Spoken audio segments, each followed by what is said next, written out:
guys, so in today's video I'm going to be teaching you how to read minds and also how the spectator will be able to read your mind.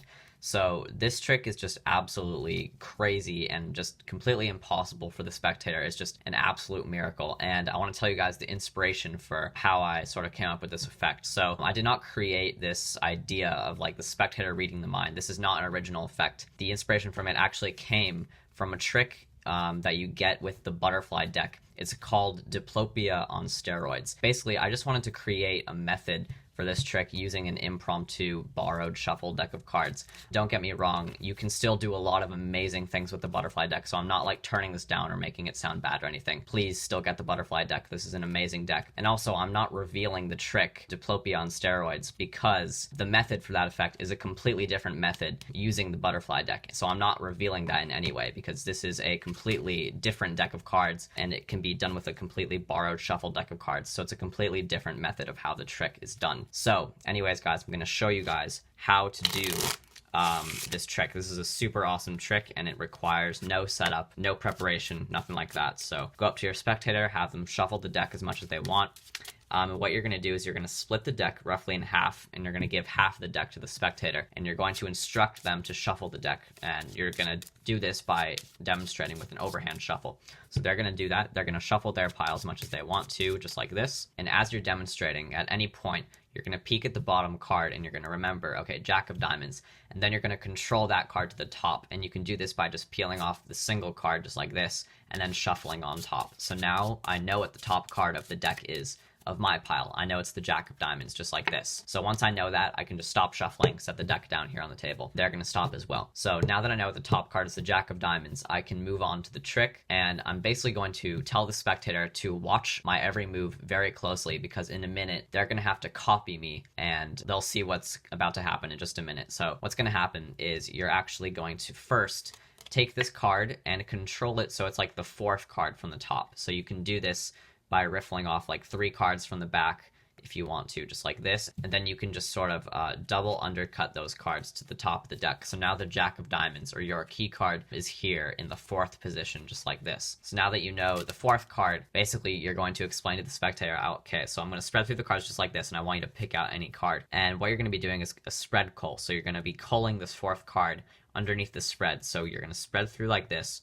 You're going to line up the 3rd card here, the 3rd card, with the 4th card. So you're going to basically line it up like this. Your thumb is going to go on top of these cards, and your fingers here are going to be sliding that Jack of Diamonds completely out of the spread, and you're going to feel that kind of click out just like this. And once it's out, you can continue to spread the cards in your hands, and you'll feel that Jack of Diamonds is just not connected to the spread anymore. It's completely underneath all those cards. So you're going to spread through the cards, and they can touch any card. Let's say they touch this one over here. So you're going to break the cards where they touched it. The cold card is going to be right there underneath the actual card that they touched. So all you're going to do is you're going to tap this half on the deck, and that's going to bring your cold card underneath just like this. So you're going to tap it, and that's going to bring the Jack of Diamonds right underneath. And now you're going to re-spread out the cards and just give them that bottom card right there. And it's going to look like that's their card that they touched, but in reality, you're forcing them the Jack of Diamonds. So one more time, the card is in the 4th position, and at full speed, it looks something like this. So you're going to have them touch any card.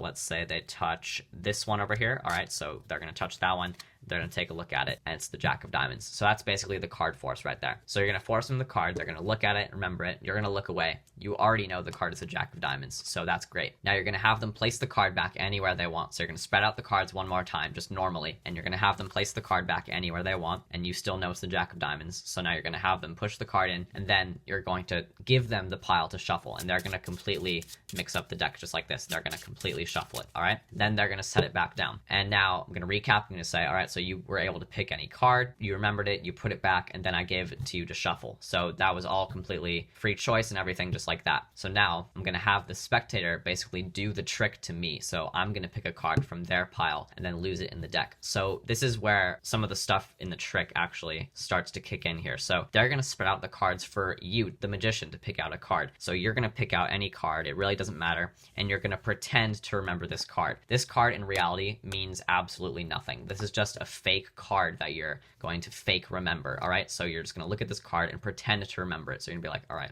okay, I think I got it. Completely just don't even regard what this card is. This is just a completely random card. Put the card back anywhere, and they're going to give you the pile to shuffle. All right, so now you're going to shuffle the cards, and you're pretending to remember a card, but in reality, you really are not trying to remember a card. You just fake picked a card, fake remembered it, and put it in the deck, and now it's completely shuffled in there. So just like that. So now it looks like you picked a card from here, but in reality, you really haven't picked a card from here. So now what's going to happen is this. You're going to tell the spectator to try to read my mind, basically. You're going to go through the pile face up, and you're going to try and figure out which card I picked. And I tell them I'm going to do the same thing with my pile. So what I'm going to do is I'm going to go through and find the Jack of Diamonds, my forced card, because I already know this is their card. I'm going to take it out just like this, and I'm going to put it on top of the deck, and I'm going to place it down right there in front of me. The spectator is going to do the exact same thing, and this is what they're doing. So they are going to be going through the cards just like this, and they are allowed to pull out any card that they think I might have picked. It really doesn't matter. Let's just go with a random card. Let's say they think that I picked the 8 of Diamonds. They're going to take out the card, and they're going to put it on top. But the magician actually won't be able to see what card the spectator put on the deck until you do this very secret move right over here. So once they put the card there on the top, this is basically how you're going to get the information of what the card is on top of their pile. And it's by doing the action of exchanging the piles. So you're going to tell them that we're going to check each other's answers. We sort of locked in our answers, which are right here on top of the deck. We can't change our mind. So we're going to check each other's answers. So we're going to do this by exchanging piles. So I'm going to grab onto their pile, and they're going to grab onto my pile. So they're going to take my pile. And as they take my pile, that's sort of misdirection, because now I'm going to take their pile. And this move has to be done with the left hand. This is only because it's the only way to get the peek at the card. So essentially what you're doing is you're peeking at the top card, and you're doing this with your left hand. So you're going to come over here, and you're going to grab the deck just like this. So it's sort of in like a left hand biddle grip type style, just like this. You're just sort of grabbing the bottom with your thumb and the top with your fingers up here. Make sure you have a nice tight grip, because what you're going to do is essentially this action of picking up the cards, rotating your wrist, re-gripping it, and then setting it back down on the table. That's all you're doing. So you're picking it up like this, re-gripping with both your hands, and then putting it on the table. And you're going to be peeking at the top card while doing this. So you're going to pick up the cards, and as you rotate, you're actually going to be bending the top card just a little bit with your thumb. And I don't know if you guys are going to be able to see that, but I can clearly see 8 of Diamonds right there on the top. That's all the move is. So I'm going to pick up the cards, just slightly bend the top card back a little bit with my thumb. I'm just applying pressure, going closer to my fingers with my thumb, just like that. That's all I'm doing. As I look up, I can see right there in the corner 8 of Diamonds, and I'm going to re-grip the cards and just kind of flip them back over on the table. And it really shouldn't look like anything. It should just look like this. There, and I already know what the card is, 8 of Diamonds. So let's say they were going to pick a different card. So let's say they put this card on top. I have no idea what the card is, but I'm going to pick it up just like this. And with that peek, I already know that they picked the 3 of Spades on top. So that's basically the peek right there. Once that action is done, the trick is over. You know what their card is that they think you picked, and you also know what their card is because you put it on top of the deck. So all you're going to do now is ask the spectator what was their card. They're going to say Jack of Diamonds, and you're going to say, take a look. Did I get it right? And you got it right. And now all you're going to do is name the card that they put on top, because you peeked at the top card. So you're going to name this card, and you're going to say the card that I picked earlier was the 3 of Spades. And they're going to freak out, because there's no way that they could have known that. There's literally absolutely no way that they could have known that. And when you flip that card over and show it, everyone else who didn't see what was going on, they're going to freak out. And yeah, so that's basically the trick right there. It's a super, super easy trick, honestly. Once you get it down, you guys can completely melt brains with this. I'm not even kidding, guys. You can fool magicians with this, honestly. If you're really good at the peak and you get it down to the point where you can just, it's barely noticeable. It's all it is just this right there. That's literally it. Jack of Diamonds. That's it. You can do this trick to anybody, fool them, and completely blow them away. So anyways, guys, I really hope you enjoyed this trick, and stay tuned for more awesome videos coming soon, and see you guys for my next one. Bye.